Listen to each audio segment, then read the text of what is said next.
আসসালামু আলাইকুম প্রিয় শিক্ষার্থী, স্বাগত জানাই ষষ্ঠ শ্রেণীর গণিত অনলাইন ক্লাসে। আমরা বিগত ক্লাসে আমাদের পাঠ্য বইয়ের অনুশীলনী 4.3-এর যোগ অঙ্কগুলা দেখেছিলাম। যে আমি আশা করি তোমরা যে বাড়ি কাজগুলো দেওয়া ছিল সেগুলো সবাই প্রত্যেকেই করেছো মনোযোগ সহকারে।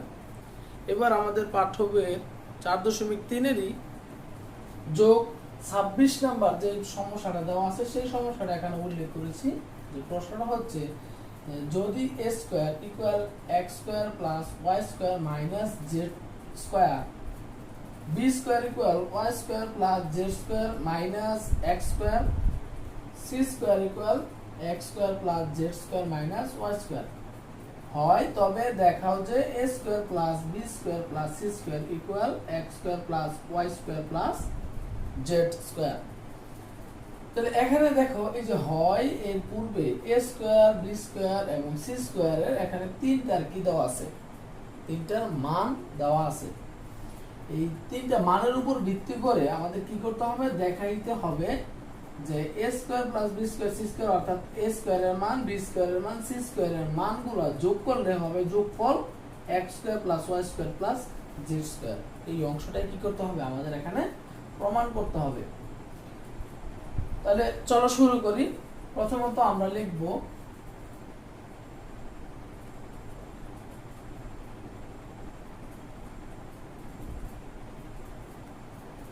দেওয়া আছে a square equal x square y square minus z square. তারপরে কি আছে p square equal y square plus z square minus x square. এরপর হচ্ছে c স্কয়ারের মান equal x square plus z square minus y square. যেহেতু আমরা এখানে মান নির্ণয় করব, মান নির্ণয়ের মতোই দেখাও যে আছে, দেখাও যে থাকলে আমরা মান নির্ণয় করতে গেলে সেখানে আমরা লিখব শুরুতে বাম পক্ষ। অর্থাৎ এখানে দেখো সমান চিহ্নের আগে এবং সমান চিহ্নের পরে এখানে দুইটা পক্ষ আছে। তাহলে সমান চিহ্নের আগে একটা পক্ষ, সমান চিহ্নের পরে আরেকটা পক্ষ। তাহলে সমান চিহ্নের আগেরটা হচ্ছে ডান পাশের অংশ, অর্থাৎ আমরা এটাকে সমান চিহ্নের আগে কি এটা বাম পাশের অংশ, অর্থাৎ এটা হচ্ছে বাম পক্ষ। আর সমান চিহ্নের পরে যে ডান পাশের অংশ সেই অংশটার নাম হচ্ছে ডান পক্ষ। তাহলে আমরা বাম পক্ষ দিয়ে আমরা অঙ্ক শুরু করব এবং মান বসিয়ে প্রমাণ করব ডান পক্ষের অংশ। শুরুতে লিখব বাম পক্ষ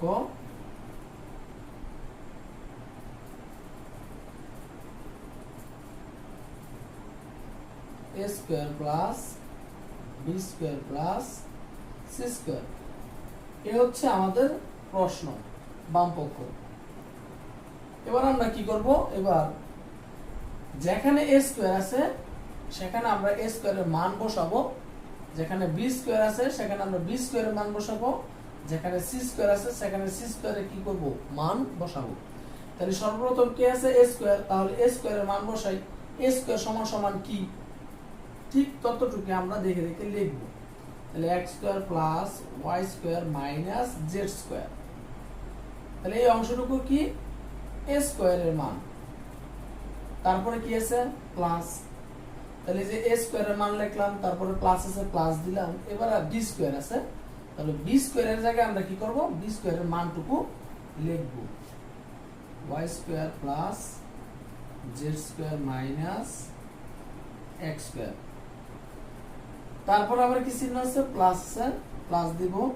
এরপর আছে c স্কয়ার, তাহলে c স্কয়ারের জায়গায় আমরা c স্কয়ারের মানটুকু কি করব, বসাবো। কি আছে x square plus z square minus y square. তাহলে আমরা এই লাইনে কি কাজ করেছি, এই লাইনে আমরা মান বসিয়েছি। তাহলে মান বসিয়ে এবার আমরা কি করব, এবার যে ব্র্যাকেট গুলো আমরা রাখছি সেই ব্র্যাকেট গুলো কি করব, সরাই দেব। তাহলে ব্র্যাকেট গুলো সরাই দিলে তার আগে কি চিহ্ন আছে প্লাস, এর আগে কি চিহ্ন আছে প্লাস, এর আগে কি চিহ্ন আছে প্লাস। যদি প্লাস থাকে তাহলে আমাদের এখানে চিহ্নের কোনো কাজ হবে না, অর্থাৎ চিহ্ন কোনো পরিবর্তন নেই, কিন্তু মাইনাস থাকলে কিন্তু আমাদের চিহ্নগুলো পরিবর্তন হয়ে যায়। তাহলে যেহেতু প্লাস আছে তাহলে চিহ্নের কোনো পরিবর্তন নাই, শুধু আমরা ব্র্যাকেটগুলো সারা বাকি যে অংশটুকু আছে সেই অংশটুকুই আমরা কি করব, লিখব। তাহলে দেখো এখানে কি আছে, x square plus y square minus z square, এরপরে কি আছে plus y square plus z square minus x square plus আবার এই অংশ লেখো x square plus z square minus y square. তাহলে দেখো এই লাইনে আমি কিন্তু কোনো ব্র্যাকেট রাখি নাই। এবার আমরা কি করব, এবার হচ্ছে আমরা যোগ বিয়োগ করব।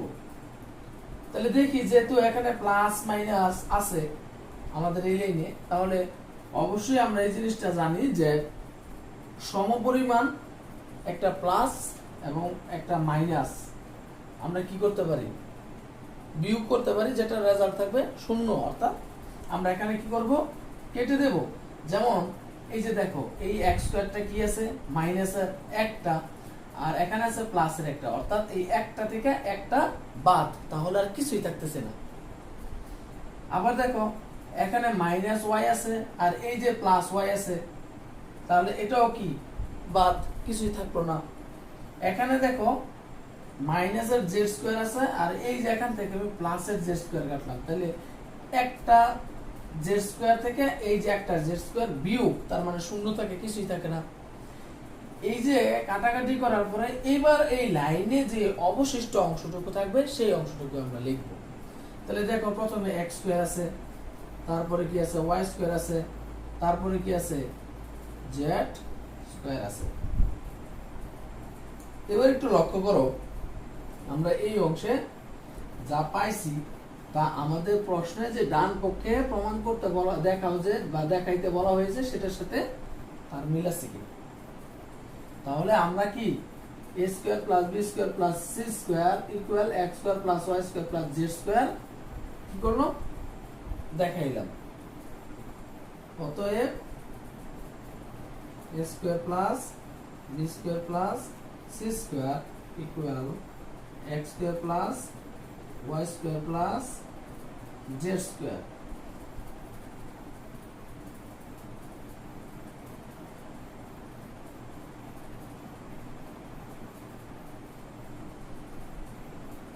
দেখানো হলো।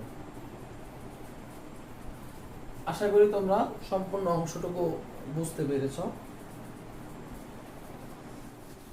শিক্ষার্থী, এবার আমরা আমাদের পাঠ্য বইয়ের 27 নাম্বার যে প্রশ্নটা আছে সেই প্রশ্নটা এখানে উল্লেখ করেছি। এই প্রশ্ন ঠিক 26 নাম্বারের মতোই দেওয়া আছে যে x সমান 5a plus 7b plus 9c, y সমান z সমান অর্থাৎ তিনটা মান দেওয়া আছে এবং দেখাও যে বলা হয়েছে যে x plus y plus z এই তিনটাই যে x y z এদের মান যোগ করলে যোগফল 3 into a plus 2b plus 2c হবে। তাহলে এই অংশটা আমাদের কি করতে হবে, দেখাইতে হবে, এখানে প্রমাণ করব না। তাহলে প্রথমে আমরা সেই পূর্বের অঙ্কের মতোই শুরু করি, যে দেওয়া আছে দিয়ে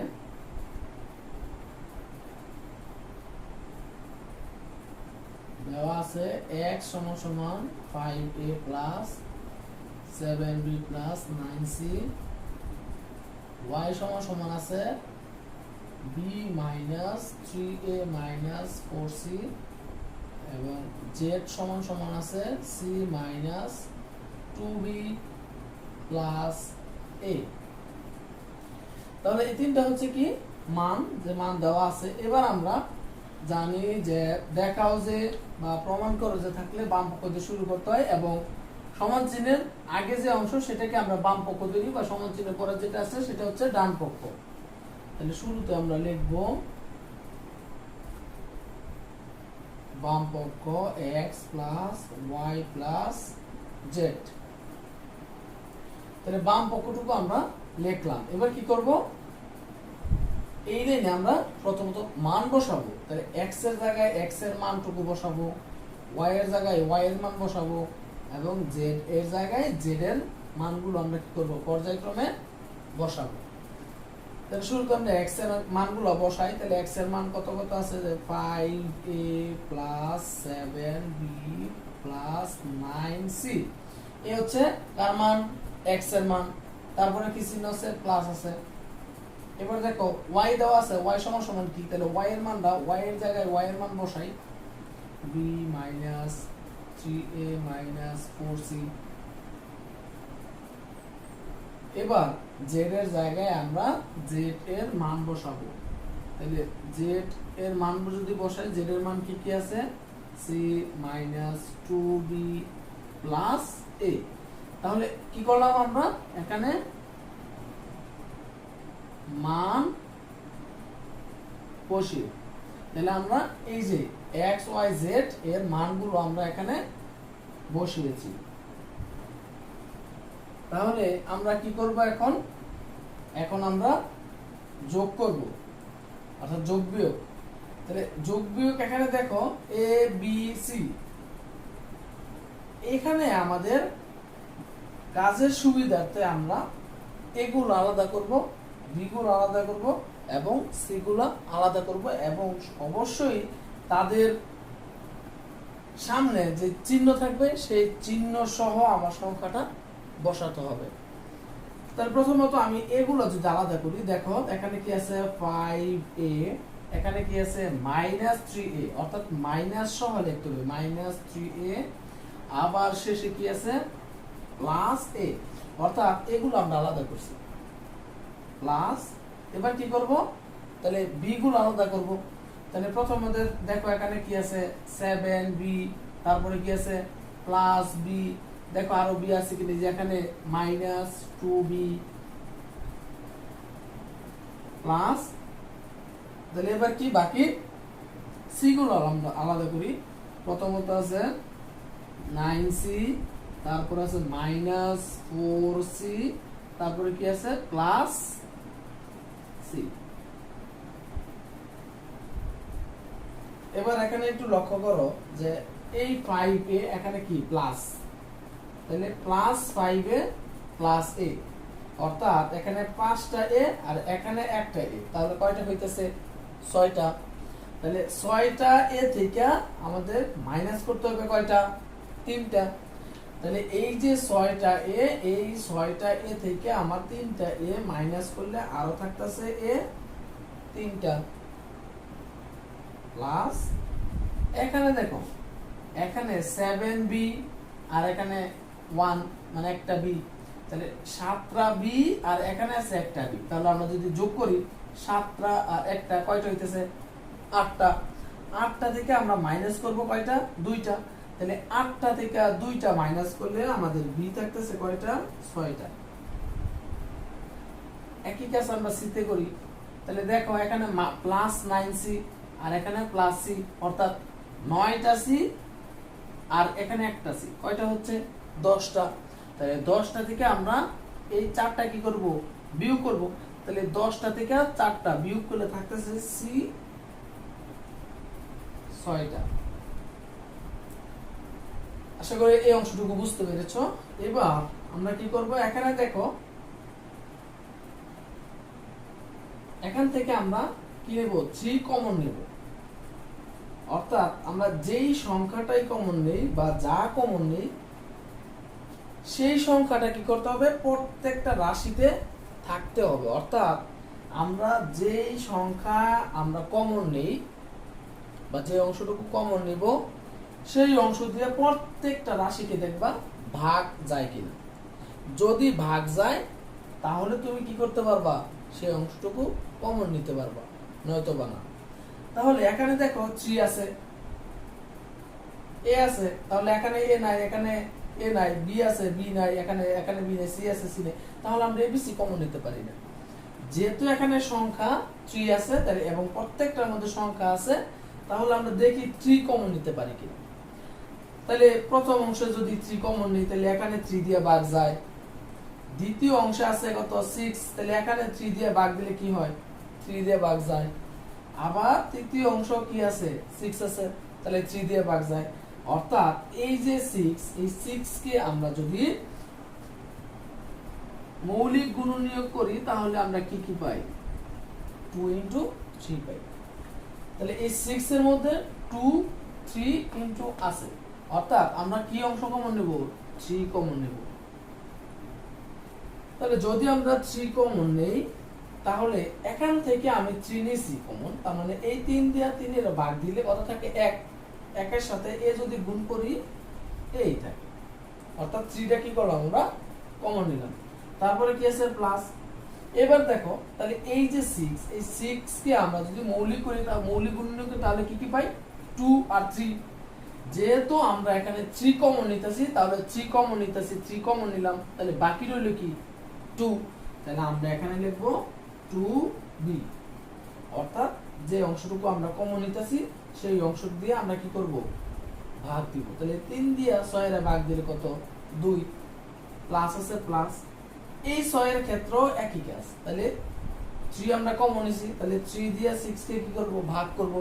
তাহলে 3 দিয়ে 6 এর ভাগ করলে 3 দুগুণে 6। এরপর আর দেখো, এরপর আর কোনো এখানে কোনো কাজ নাই, অর্থাৎ এই অংশটুকু আমার প্রশ্নের ডান পাশে যে অংশটুকু দেখাইতে প্রমাণ করতে বলা হয়েছে সেই অংশ কিন্তু আমরা পেয়ে গেছি। অতএব x plus y plus z equal 3a plus 2b plus 2c। তাহলে কি?